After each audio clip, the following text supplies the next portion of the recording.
stained with the more murals painted with shells hit the pavement. We need 3 Jesuses to come and save this. We need Moses, Abraham, and David, all 12 disciples, to wash away the blood on the hand that held the rifle. Because life's so hard, he like whoever show their face tonight is getting robbed when your home is a grave. The streets is a maze, so many cats blaze, it's hard to see through the haze.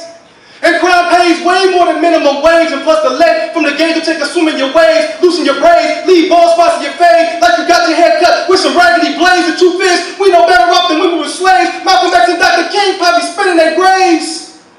It's gotta be the last days, I can't take no more. And these kids, they don't hardly shake no more. They in the kitchen, cooking up cakes galore, kicking down doors like everybody face the floor. And they got guns that will make you shake and contort. And they don't shoot raw, they shoot 38 for sport. Getting tried as adults when they can't sit the court. Getting sent to state prison, getting raped, oh Lord.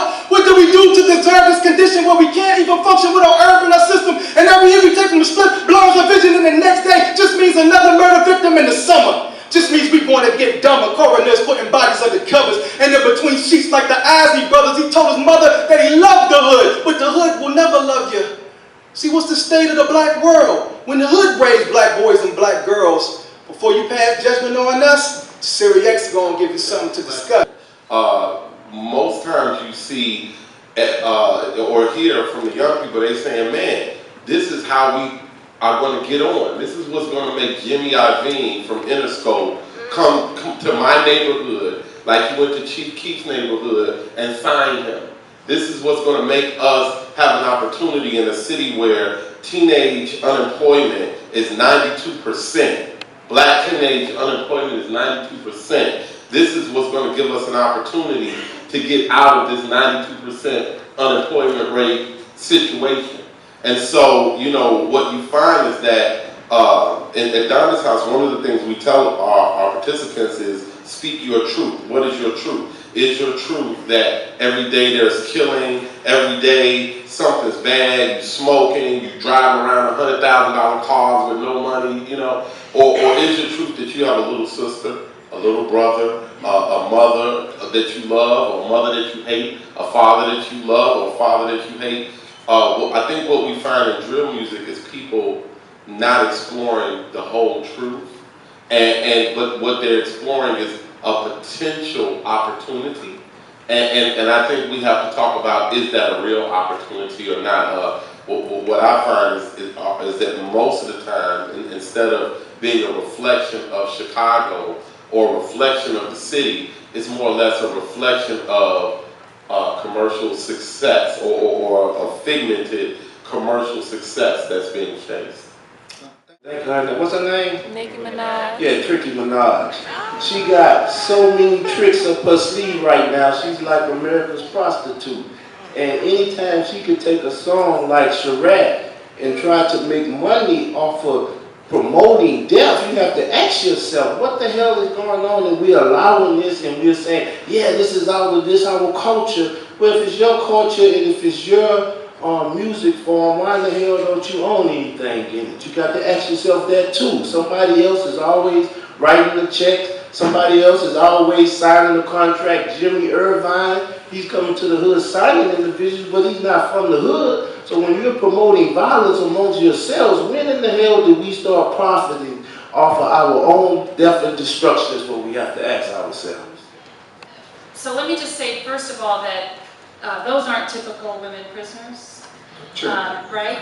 They teach us something about how easy it is for anybody to get caught up in the criminal legal system. And particularly when we have made decisions about targeting certain people and their music. So I just want to expand first a little bit on the notion of what's a crime and who gets arrested for it. I think it's important to think about crimes and laws as decisions that are made. They're public policy decisions. So we decide that marijuana is legal or illegal. We decide that loitering is legal or illegal, or running away from home at a certain age is legal or illegal. We could make different decisions, but we make those decisions in service of power structures to maintain inequality.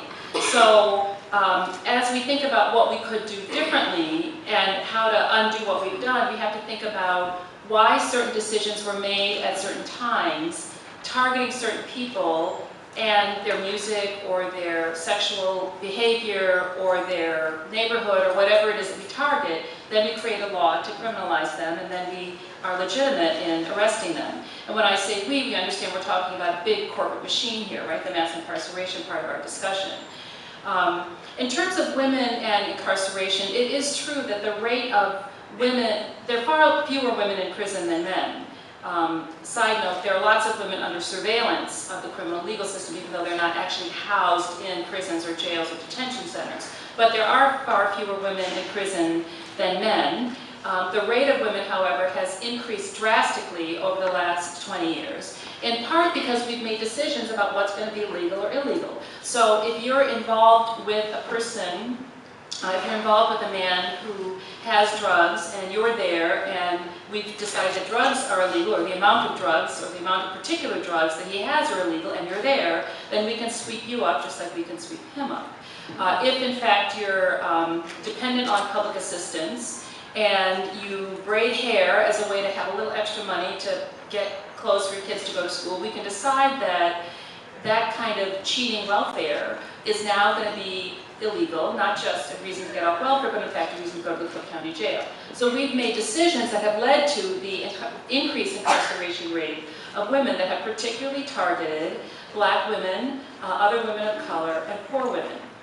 There's some important data now that says that the incarceration rate is actually decreasing, particularly of black women, and at some point we need to talk about what that really means. And some people are, people like me who worry constantly about the rate of black women in prison, you know, for a minute we're excited about that data, but in fact, just below the surface of it, we realize that just because people are out of the buildings, they're still under the control and surveillance of the system. They're wearing ankle bracelets, they're still not allowed to live in public. The way in which we, through the 1960s and 70s, have made this sort of exchange of access at the expense of the black poor and the black vulnerable. Yes. So suddenly we're like, y'all work this out for yourselves. We did it. We got into Harvard here. Our children are Jack and Jill.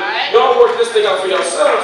And as a result, there's a deep sense of shame about the black poor. There's a deep sense of shame about those who are in mass incarceration facilities. So we're not worried about them. And to some extent, our shame around quote-unquote gangster rap and trap rap is also about our worry about how that makes us look. Now, I agree some of it's pathological. We need to get rid of the self-hate. We need to get rid of the violence and the misogyny and the homophobia. We need to strip that out. But there was a fundamental political value in NWA that can't be reduced to the level of shame or pathology. Fuck the police is a political line. Yes, yes. And this is after a political line. Fuck the police.